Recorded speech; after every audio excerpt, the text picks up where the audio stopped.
Hey guys, and welcome back. Today we are continuing our unit on energy by talking about the conservation of energy. So we are going to talk about those formulas we learned in yesterday's lesson, and we're actually going to apply them today. So as a reminder, your kinetic energy equation, kinetic energy is equal to 1/2 times mass times the velocity squared. Okay, so just keep that in mind. Should be in your notes already, but we just want to make sure we refresh it. Gravitational potential energy, so GPE, is going to be equal to mass times gravity times height in meters. Okay, now the thing about the gravitational potential energy, because you will do some of these calculations today on your own, with gravitational potential energy, the gravity, acceleration due to gravity on Earth is always 9.8, okay? So you will have problems and it will not give you G. It's not going to give you the gravitational acceleration because it is assuming that you know that G is equal to 9.8, okay? So just keep that in mind as we move forward, because if you don't pay attention to that, you're going to be confused when you go to do your calculations. All right, so changing gravitational potential energy. So according to the equation for gravitational potential energy, the GPE of an object can be increased by increasing its height above the ground. Okay, so it's a direct relation because the higher the height, the more potential energy. Remember, we talked about that in terms of position for potential energy as well. So if two objects are at the same height, then the object with the larger mass has more gravitational potential energy. Okay, remember when we talked about mass versus weight, people that weigh more on planet Earth just have more mass, right? Because gravity is working more on those individuals. So here is an example of calculating GPE. A 3-kilogram crow is perched on a tree limb 20 meters above the ground. What is the crow's GPE, aka gravitational potential energy?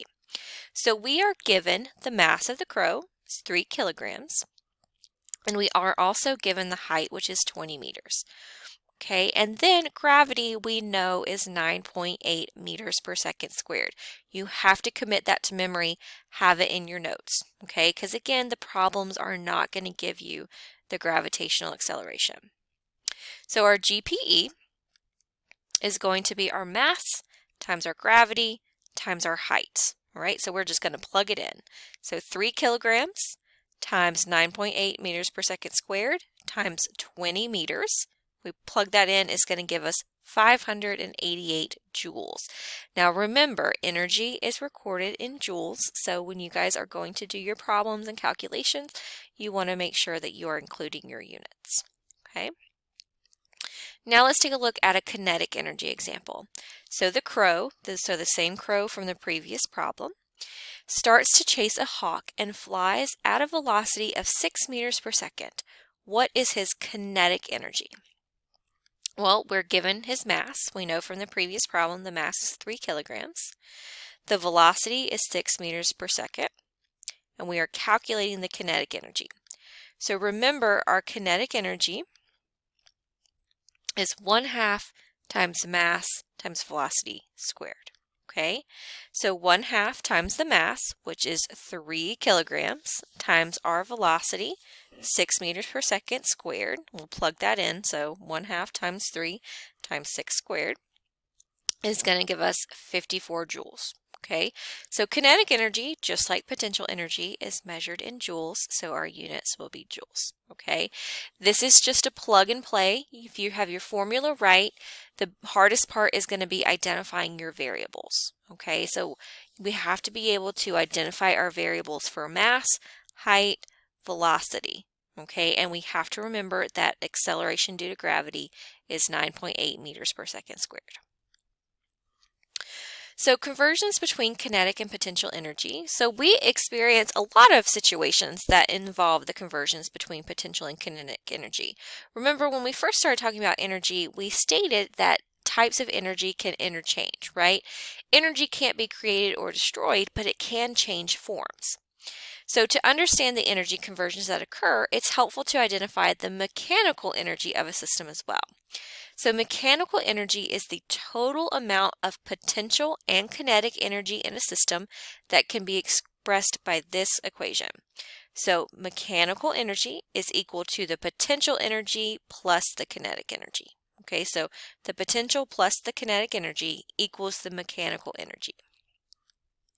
So when it comes to falling objects, an apple on a tree has gravitational potential energy due to Earth pulling it down.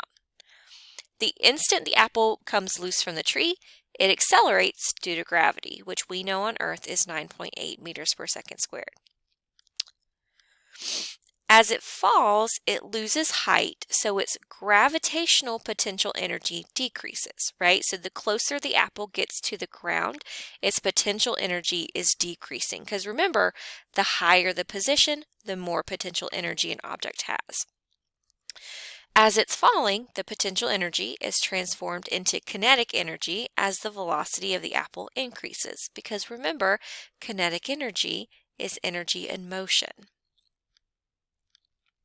If the potential energy is being converted into kinetic energy, then the mechanical of the apple doesn't change as it falls. Because remember, mechanical energy is potential plus kinetic. However, energy is conserved. Remember, it can be transformed, but it's not being lost. The potential energy that the apple loses is gained back as kinetic energy. So we're not losing energy, we are just transforming it. So the form of energy changes, but the total amount of energy will remain the same. So the law of conservation of energy, we've already talked about it when we balanced chemical equations. Remember when we did the chemistry portion of this class, we had to balance those equations, and we knew that in a chemical equation, our atoms always had to balance. Same idea for the law of conservation of energy. So energy is neither created nor destroyed, but it can change forms. Okay? So the formula for this, we can look at it two different ways. So kinetic energy plus potential energy of the initial will be equal to the kinetic energy and the potential energy of the final. Another way to visualize this is down here. It's going to be very important. So our gravitational potential energy will be equal to the kinetic energy. Okay, so m times g times h will be equal to 1/2 times that mass times velocity squared. Okay, so this one is going to be important to remember, and you'll have to use that in some practice calculations. So gravitational potential energy of an object is converted to kinetic energy of motion as the object falls. Okay, so here if we take a look, maybe this is like a roller coaster. Okay, so let's imagine that our roller coaster cart is at the top here. It's got a lot of potential energy because it's at its highest position. As it moves, potential energy is converted into kinetic energy, right?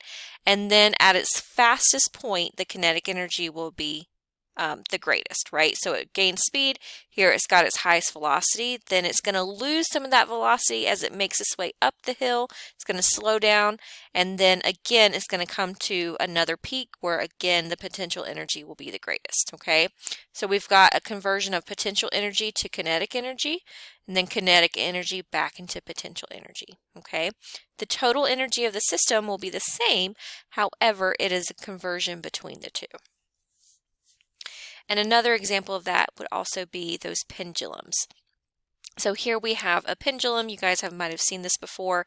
I know there's some videos online going around of physics teachers that have the pendulums. Well, they'll put it up by the student's nose and then they'll let it swing and it'll come back and forth. But here again at number 1, so before we release this pendulum, the potential energy will be at its greatest. Then as the pendulum is released, it increases in velocity. That potential energy will decrease and kinetic energy will increase until we have our kinetic energy at our greatest. And then as it goes back, it loses some of that velocity. The kinetic energy will decrease. That potential energy will increase. And then back at 5, we will have another position where that potential energy is at its greatest. Okay? And as that pendulum swings back and forth, the energy of the system is conserved. However, it is transforming back and forth between potential and kinetic energy. So during electrical energy transformations, light bulbs will transform electrical energy into light so that we can see.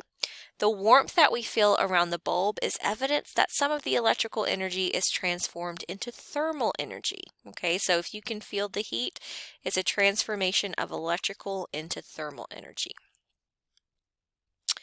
And then chemical energy, fuel stores energy in the form of chemical potential energy. Remember, we talked about gasoline, hydrocarbons, using as a fuel source. So engines transform chemical potential energy stored in gasoline and fuel sources into kinetic energy of a moving car or bus. So when you're driving a car or you're riding in a car, the gasoline that is in the fuel tank is being converted into kinetic energy to move the car. Now, this is a more complicated process. There are several transformations involved, but just for the sake of giving you the example, we're going to go through it really quickly. So in a car, spark plug fires, initiating the conversion of chemical potential energy, so remember in the bonds of that gasoline, into thermal energy. Okay. As the hot gas expands, the thermal energy is converted into kinetic energy. Okay, and then that kinetic energy is what moves the car. Some energy transformations are less obvious because they don't result in visible motion, sound, heat, or light. So examples of this would be plants. They are doing transformations of energy every day through photosynthesis.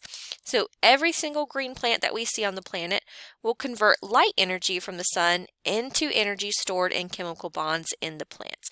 We don't see this process happening, but it is happening. So energy transformations are not always visible, but it doesn't mean that they're not going on in the world around us. Okay. Also, we have energy conversions in our body happening every day. So our body stores energy in the form of fat and other chemical compounds. And then this chemical potential energy is used to fuel our bodily processes. So heart beating, digestion, all that good stuff. Everything that we do, our bodies do to keep us alive, is coming from potential energy bonds. That's the reason why we have to eat, right? We have to eat to get fuel in order to do respiration and so that we can be alive. Okay, so this energy is also transferred to our surroundings, and we use this energy to make our body move as well. Okay, and then here's a little chart that just shows you the calories that you use. Calories are a unit of energy that we use for these processes.